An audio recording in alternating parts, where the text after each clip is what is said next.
साथियों नमस्कार, आपका अपना चैनल बाजार की बातें पर।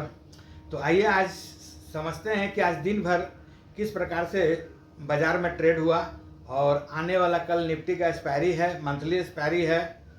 तो किस रेंज में किस जगह पे कहाँ तक संभव है एक्सपायरी होने का और किस ओर पैसा बनेगा, इन सभी बातों का चर्चा इस वीडियो के माध्यम से करेंगे।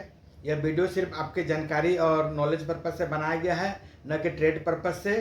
ट्रेड अपने किसी अच्छे सेबी से रजिस्टर्ड सलाहकार से लेके करें या फिर अपना अनुभव के आधार पर करें। ऐसा तो मैं हमेशा बताता हूं कि ट्रेड से बचे और लॉन्ग टर्म में इन्वेस्ट रहें तो ज़्यादा अच्छा है। तो आइए रेंज समझते हैं और आज दिन भर का ट्रेड समझते हैं। तो आज दिन भर का जो चल रहा निफ्टी में अच्छा खासा पॉजिटिव रहा। गैप अप में 220 पॉइंट ऊपर खुला और जिस जगह पर ओपन हुआ लगभग में 23,940 के आसपास, वहाँ से ज़्यादा नीचे नहीं आया। मुश्किल से 18-20 पॉइंट नीचे आने के बाद सपोर्ट लिया और वहाँ से जो तेज़ी हुआ तो लगभग 24,000 की ओर धीरे धीरे बढ़ा और लगभग दिन भर सारा समय 24,000 के इर्द गिर्द में 10-20 पॉइंट नीचे ही बिताया ट्रेड हुआ। अच्छा खासा प्रीमियम डीके हुआ, कॉल का भी पुट का भी। ऐसा हुआ कि लगभग 50 वाला कॉल 25 रुपया के नीचे आ गया, आधा से नीचे। पुट वाला में भी कुछ नहीं मिला, वह भी उसमें भी प्रीमियम डीके हुआ। पर लास्ट मोमेंट में जो 1 घंटा बचा उसमें धीरे धीरे आहिस्ता 24,000 पार किया पहले निफ्टी और गजब का तेजी गजब का खरीदारी आया और निफ्टी को 24,050 से आसपास तक ऊपर की ओर ले गया। और उसमें जो प्रीमियम बढ़ा कॉल का अच्छा खासा तेज़ी में बढ़ा, जो कि उतना तेज़ी में जितना पॉइंट निफ्टी में बढ़ा उस हिसाब से प्रीमियम उतना नहीं जाना चाहिए था। तो इसका मतलब क्या हुआ कि आज गेम सज गया। जिसे कॉल राइटिंग करना था कॉल राइटिंग कर लिए, जिसे पुट राइटिंग करना था पुट राइटिंग कर लिए। अब कल तो सिर्फ रेंज बाउंड के लिए मार्केट बच गया, ऐसा अनुमान है। ऐसा होगा जरूरी नहीं है।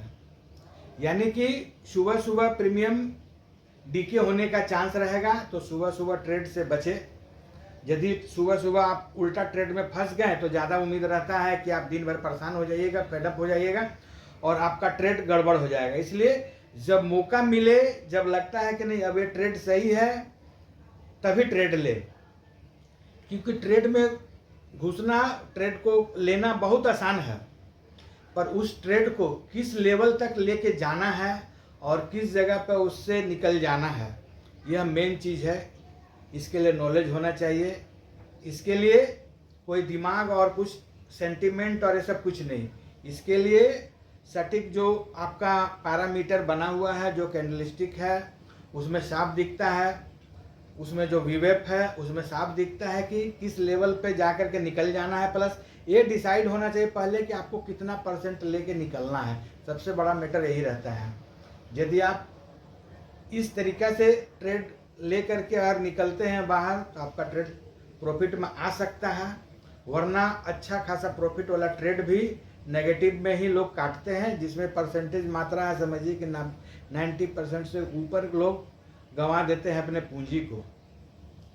इसलिए ट्रेड सावधानी पूर्वक करें। तो आइए समझते हैं कि कल के लिए एक्सपायरी डे के लिए क्या रेंज हो सकता है, क्या संभावना है।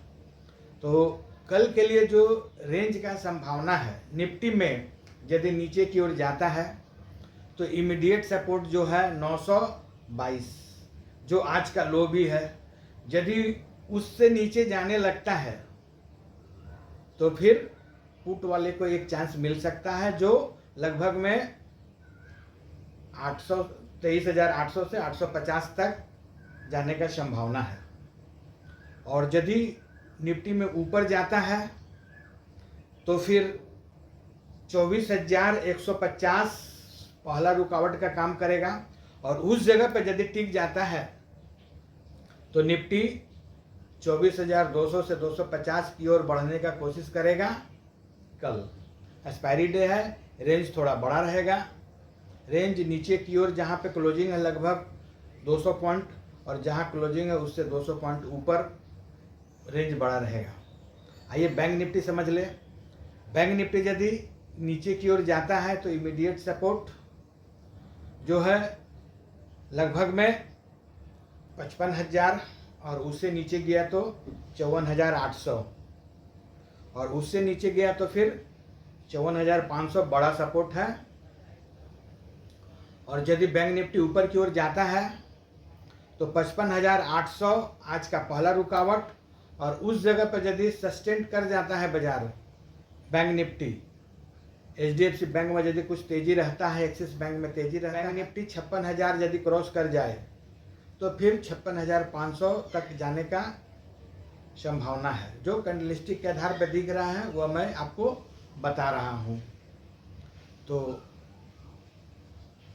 पॉइंट को मार्क कीजिए, ट्रेड कीजिए। पर मैं तो हमेशा बोलता हूँ खास करके एक्सपायरी डे वाला ट्रेड में आउट ऑफ द मनी में काम न करें, क्योंकि ज़्यादा चांस रहता है प्रीमियम डीके होने के कारण आप में एक सेंटीमेंट अलग टाइप का नेगेटिव यदि आ गया तो कॉल आपका जो लिए हैं वो ख़राब हो सकता है, लॉस में जा सकते हैं। इसलिए मौका यदि मिलता है दिन भर में तब कीजिए, वरना छोड़ दीजिए। हमारा कुछ जा नहीं रहा है, पूंजी सेफ रहेगा। धन्यवाद।